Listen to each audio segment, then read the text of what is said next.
everyone, and welcome to today's episode of my webinar series. Today, we've got Charlie Gu. Charlie Gu is the founder and CEO of Kollective Influence. It's a marketing agency. He's based in the US, and they really focus on helping beauty brands expand into China by looking at the overseas Chinese consumers, mainly working through influencers in the US and Canada. So, Charlie, thank you so much for joining me and welcome. Hi, Ali. Thank you for having me today. So let's get straight into it. Can you give us a bit of background about why you started Kollective Influence and what you were hoping to solve for the brands that you work with? No, absolutely. So I have been kind of operating in this space of connecting brands with Chinese consumers for over 10 years now. Before founding Kollective Influence, I've mainly helping a lot of brands who is targeting this trend of outbound Chinese travelers. As we know, when Chinese travelers venture outside China and see the world, they also take their wallet with them. And that's where they spend most of their money. And then that's where they do a lot of these luxury purchases, including skincare. And so we've been, kind of working with brands, advising them on how to build their, marketing channels to target these consumers, and then how to kind of create, training programs to educate and empower the local salesperson globally.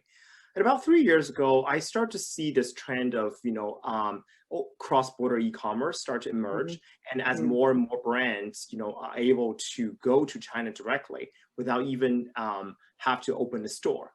But then that, poses another set of challenge, which is that if your brand does not have a presence in China, does not have a team in China, you can sell the product to China, but how do you market to the consumers? Mm-hmm. How do you get your products known? And I see a lot of brands trying to, get into the area of influencer marketing and start to work with influencers. But the logistic, the language barrier, the cultural barrier, understand how the market operates. Those are really, big challenges for a brand who does not have a team on the ground. So that's when I thought someone has to kind of step in, help brands to fill that gap. That's how I decided to found Kollective Influence. And the other thing I realized was that my personal journey as a international student, originally coming from China, and then decided to, stay in the US and develop Korea. I've kind of seen this trend of, overseas Chinese consumers and especially Chinese students really, developing quickly in the past, few years. And, I say we have become really an important, powerhouse in terms of spending. But also as a powerhouse for influence, right? We're the ones who often tell our friends and family in China what brands to buy and where to buy them, or we're often the one who are purchasing them and bring them back to China. And also seeing some of my early experiences working with these influencers who are really Chinese students, like Mr. Back. He was a student at US, and then how we met, and then we kind of started partner together. And just seeing some of the influencers like him, who really started as a student, started talking about, the things they love, and then, bring that influence back to China. I realized, wow, there's a whole community of these influencers that existed outside border, where brands are not looking at them. When they're thinking about China, they're thinking about, oh, I got to find those influencers inside China. On the other side, you're ignoring this group of consumers and also influencers really by your doorstep. Yeah, and they're very, it's a very powerful group of people that I think still today, I mean, bigger brands are starting to tap into that. But I think even today, it's a very untapped market because so many brands, when you go into China, you work with local agencies who work with key opinion leaders and influencers in China, but they don't often look at that piece outside of China. So I think that's where it's such an important piece of the puzzle for brands. So when brands are thinking about this, so, when I'm talking to brands, it's about before they're in the market, they really want to create that demand, say they're a US brand, and how do they go about it? What's your advice for brands that are just starting to want to create that demand with the Chinese in terms of working with influencers in the US? I think, every brand always, want to care about the business, right? It's a business, and they want to, they want to know how this is going to set up for success. But I also feel that instead of rushing to figure out the sales projections or those numbers, brands thinking about China really need to do a lot of homework and then prepare themselves for the market. China is not a market to make quick money. It's a market that requires a lot of investment, patience, right? Yes. Persistence, as you would No. share with friends. And also that it requires a lot of careful planning. So my first recommendation to brands is really do your homework, figure out your brand story first. Who am I? Why should Chinese consumers care about me? And really craft that message. Think about how I can be competitive in that market. And then also think about this consumer journey, like we've discovered, especially for a lot of these smaller niche brands, the first group of customers who found out these brands are the overseas Chinese students or Chinese consumers who went to the local Sephora store or went to their, Ulta beauty store and discovered these niche brands. They start, talking, share with friends. They start bringing back to China. They start post them on little red book. So if this is actually how consumers are shopping and discovering these brands, then brand really needs to find them where they are. So I would also definitely recommend brands invest the time, energy, and also carefully building that group of communities who are your existing customers, but also very important advocates as you prepare for your China journey. Yeah, I mean, that's something I often talk to brands about. It's like, look at your current marketing plan in the US and then think about how you can, you can target some of that towards the overseas Chinese community in the who's already in the US. So I guess moving on from that, what are some best practices that you recommend or that you've worked with some brands in terms of doing that, in terms of really engaging that community? One of the key areas, we've been kind of working on is the idea of, KOC, key opinion customers, right? Yeah. And this is the group of, consumers that existed overseas. They're already, as I said earlier, they're already the customers, but how do brands engage them and discover? So we've actually kind of cultivated a community of them and then kind of help brand to, really simply seeding by seeding the product. With the consumers, get a chance to know your products, and then I think seeding is important not just to drive the awareness, but also get a chance to test the message and feedback. The product. Get the feedback, right? That is the best research you can. Surprised, and some of these reviews that you post on Little Red Book might not be entirely positive, but don't be frustrated. You want that honest opinion. You want them to tell you why this doesn't work.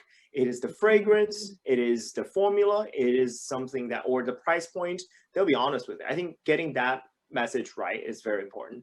I think seeding and these and building the long-term loyalty. And when we recommend working with these key opinion consumers, KOCs, we also recommend working with them consistently. And especially most brands go to China with a whole portfolio of different products, and how can you have someone fall in love with your brand with just one trial and one test? That's not authentic. And I think that their followers want to see, whether it's a KOL or KOC, their followers wants to see there is consistency. They want to look at content that see this influencer really believe in the product. I've tried all of them. There's good ones, there's bad ones, or there's absolutely favorite ones. So I think having that long-term relationship is also very important. You can don't be afraid to go back to the same one if you find they really love your brand and become the advocate. And also incorporate them really in your social media planning. I know that there is a lot of kind of attention on how important celebrity is, how important the big, influencer. But I think before investing those big names, really focus on the core customer, or those are real, customers who care about your brand, and incorporate them into your social media planning. Say, put their content on. It's just, 100 times more authentic. Absolutely, yeah. And I mean, I think key opinion consumers are a core part of the strategy, both outside China and once you get into the Chinese market, right? Especially if you're using, for beauty, you're using a platform like Little Red Book. That is what builds that momentum, it builds that buzz, and it is so much more authentic, and especially for niche brands where you're telling often there's a fantastic founder story, but you're really looking at the ingredients and how effective they are. And you want people to say, yes, that's worked for that specific issue for me, right? Like, I think that's, and I think more and more with the rise of Chinese, sea beauty, we're seeing the importance for international brands going into China to prove that their products are suitable for Chinese skin. So that's something that, if we talk about skincare, same with hair care, right? Like it works for my hair. People are being much more demanding about what it is for them. And so brands mustn't just rely on big scale influencers. They play a very important role, but that sort of more grassroots is very, very important. Yeah, I think gone are the days a brand can simply conquer the China market with fame, reputation, or some, PR coverage. You really need to prove yourself. And there's so many competitors in the market. It's a very crowded space. You mentioned sea beauty, there's lots of, research and innovation behind some of the, sea beauty brands we've seen in the market. So really prove your product work and then demonstrate to consumer that you're committed to market. I think it's very important. And so, I mean, obviously the key KOCs are very important. And then if you're looking to invest a bit more, you're looking to get that credibility, what about larger scale Chinese influencers in the US? What's that landscape like? Actually, I think that's also very important. I think there are a group of, Chinese influencers living in the US, and they probably started their influence on Instagram. And then slowly moving to YouTube and producing a lot of these YouTube content. And what we found is that these influencers, either start to move some of the content, also sync them with a Chinese platform on, let's say, Bilibili, which is a very popular platform, or Little Red Book, or they're actually a group of influencers in China that look to these influencers in the US sort of as, I would say harbingers, kind of that they are the signals. Oh, these are the brand I need to pay attention to. We've spoken with these top beauty influencers in China. We've asked them, so how do you discover these brands? Like, oh, there are a few Chinese influencers, we follow who live, all these cities, Vancouver, New York, Los Angeles. We kind of see like what they're buying, and then usually that's how we discover these new brands. So I think working with these influencers definitely are important. And also don't forget that all the assets that you create working with these influencers that that overseas can definitely be repurposed for the China market as well. So really YouTube, Instagram, and I think gradually TikTok, that we'll see. We haven't seen a lot of the consumers in that space yet, but I think it's very important. And the other thing I noticed is the platforms are actually giving, these overseas influencers a lot of love and, in terms of boosting traffic, because, domestically, the market is so flooded with all these influencers backed by, the big MCNs, What I think happens is like the content they produce is often very monotonous. It just, everything looks the same. It's quite a formula. So consumers look at these, international influencers, overseas, influencers, think their contents are much more interesting. They're more diverse. On my life, it's very authentic. And so I think the platform realized that they really need to kind of give a bigger platform for these audience. I know a platform like Little Red Book, for example, has been carefully, and aggressively poaching these, influencers, say, hey, we want you to come to our platform and share your lifestyle. And so this community of influencers are gaining influence, getting their, foot into China as well. Yeah, no, that's really interesting that the platforms are giving them that boost, right? Like it's, I've certainly noticed there's several that I follow that they've progressed from being more focused on Western platforms to now they have much bigger followings on their Chinese platform. So on Bilibili or Xiaohongshu, their followings have really gone through the roof, and that actually explains part of it, right? That the platforms are helping them along a bit, but that's good for brands. So you're building up that awareness and demand from Chinese within the US, but also obviously you're halo affecting directly into China. Because I think part of it is the influences, and part of it is the Chinese in the US having that influence with their friends and family, right? So they have that connection. So you're influencing on both sides, which is so important. Yeah, and then you never know. And then these overseas Chinese influencers might one day go back to China. And then so we've seen the few influencers. I mentioned Mr. Bags earlier, Savvy Slow. You know, there are a few of them like that. All went back to China and started a career there. And I think then then your brand already have a advocate, you know, inside China when that happens. And we see that trend. Yeah. Now, one other thing I just thought of actually was many of these influencers in the US, do they have their own shops? Do they sell products? Or is that's more obviously the influencers within China do that?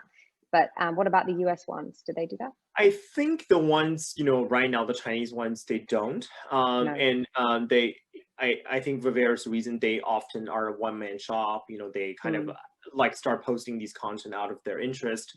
And there's just not a great kind of the same infrastructure on platforms like, you know, Instagram and YouTube, like those were happening platforms like Weibo, Douyin, you know, and, you know, and Little Red Book, the kind of e-commerce.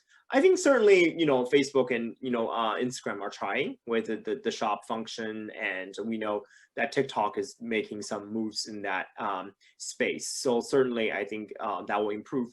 I think live streaming probably, and then we know some of them are on like live streaming platforms, you know, within, you know, Alibaba system. So that certainly is helpful, and then some of them are doing live streaming, and so. Yeah, no, that's interesting. And so apart from KOCs and KOLs, influencers, what else would you advise to brands in the US that are looking to the China market in terms of drumming up demand before entering with the local Chinese community in the US? Are there any other platforms or levers that you recommend brands to use? I think that it's really important, you know, for brands to recognize the difference that of the, you know, demographics and the consumers, that their expectation. You know, for example, what I find, you know, often is that a lot of brands, you know, they came from actually have a lot of, you know, innovation within their brands, but when they're trying to sell in the US, they're often trying to simplify the message. You know, make a very like one key tagline. But the Chinese consumer wants something different. They want you to go very, you know, almost very nerdy, getting to the nitty gritty, the ingredients, the formula, the science, everything. So that requires a different, you know, almost formula or not formula in the sense of, you know, product, formula in the sense of marketing.